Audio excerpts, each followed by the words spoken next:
महाराष्ट्र के उप मुख्यमंत्री अजीत पवार के शपथ ग्रहण का सार्वजनिक रूप से समर्थन करने पर एनसीपी शहर अध्यक्ष अजीत गवाड़े और 4 कार्यकारी अध्यक्षों को बर्खास्त कर दिया गया है।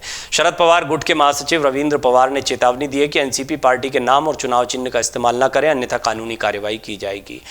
किन नेताओं को बर्खास्त किया गया है वो आपको बता देते हैं। एनसीपी में पड़ी फूट के बाद पार्टी 2 गुटों में बंट गई है। एक अजीत पवार का गुट और दूसरा गुट शरद पवार का बन गया है। एनसीपी नेता अजीत पवार 9 विधायकों के साथ शिंदे फडणवीस सरकार में शामिल हो गए। पिंपरी चिंचवाड़ शहर कार्यकारिणी ने अजीत पवार के साथ रहने का फैसला किया है। इसके बाद शरद पवार गुट ने 9 लोगों की एक कार्यकारी समिति नियुक्त की है। अब अजीत पवार के साथ गए पदाधिकारियों को बर्खास्त करने की कार्रवाई की गई है। शरद पवार ने बागियों पर एक्शन लिया है। हालांकि देखिए, उनकी अयोग्यता को लेकर अब संजय राउत यानी शिवसेना, उद्धव गुट और कांग्रेस की तरफ से भी दबाव बन रहा है कि आपको कड़ी कार्रवाई करनी चाहिए, वही कदम उठाया जाना चाहिए, लेकिन इस कदम से अभी बचा जा रहा है। लेकिन फिर भी जो पदाधिकारी इस तरह के समर्थन करते दिखाई दे रहे हैं, उनके खिलाफ कार्रवाई हो रही है। नहीं, ये बताया जा रहा है कि और बगावत करेंगे तो शरद पवार से दूर हो जाएंगे। अजीत पवार के बगावत के बाद पार्टी के कुछ विधायकों ने महाराष्ट्र सरकार का दामन थाम लिया और मंत्री पद की शपथ ले ली।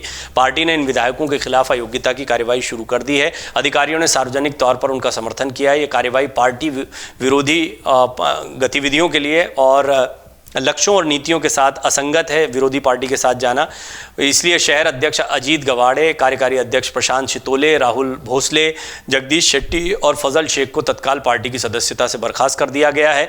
कुछ हफ्ते पहले अजीत पवार ने महाराष्ट्र की राजनीति में बगावत करके भूचाल ला दिया था। इसके बाद अजीत गुट के साथ कई विधायकों ने एनडीए में शामिल होकर मंत्री पद की शपथ ले ली थी। 14 जुलाई को शिंदे सरकार में विभागों का बंटवारा भी हुआ। 14 जुलाई को महाराष्ट्र में मंत्रिपरिषद का विस्तार आखिरकार कर दिया गया।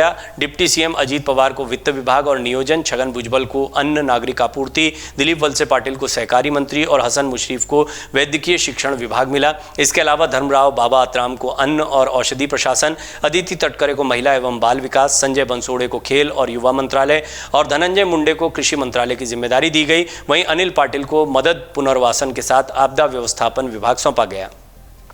मुख्यमंत्री एकनाथ शिंदे के पास कौन से विभाग हैं? अब शिंदे के पास सामान्य प्रशासन, शहरी विकास, परिवहन विभाग, सामाजिक न्याय, जलवायु परिवर्तन, खनन विभाग की जिम्मेदारी है। इसके अलावा वो सूचना एवं प्रौद्योगिकी समेत सूचना और जनसंपर्क मंत्रालय भी खुद संभाल रहे हैं। उप मुख्यमंत्री देवेंद्र फडणवीस के पास क्या विभाग बचे हैं? उप मुख्यमंत्री देवेंद्र फडणवीस के पास गृह मंत्रालय है, कानून और न्याय विभाग की जिम्मेदारी है। इसके अलावा फडणवीस के पास जल संसाधन, लाभ क्षेत्र विकास, ऊर्जा और शाही शिष्टाचार विभाग है। शिंदे गुट और बीजेपी के कितने विभाग गए हैं? शिंदे गुट से अजीत पवार गुट के खाते में 3 मंत्रालय चले गए। ये विभाग कृषि, खाद्य और औषधि प्रशासन है, राहत और पुनर्वास है। विभागों के बंटवारे में बीजेपी को 6 मंत्रालय गंवाने पड़े हैं। इसमें वित्त, जो कि पहले फडणवीस के पास था, सहयोग, चिकित्सा, शिक्षा, खाद्य नागरिक आपूर्ति, खेल, महिला एवं बाल कल्याण, कृषि मंत्रालय महत्वपूर्ण है। सहकारिता जो है वो बहुत महत्वपूर्ण है, जो मिल गया एनसीपी को। एनसीपी में कैसे बगावत हुई, क्यों हुई, कब हुई?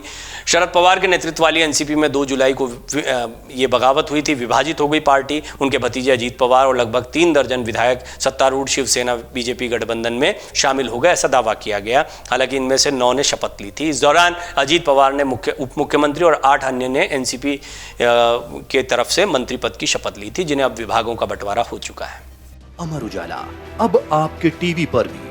अपने स्मार्ट टीवी पर यूट्यूब पर सर्च करें अमर उजाला, चैनल सब्सक्राइब करें और देखें ताजा खबरें, वो भी HD क्वालिटी में।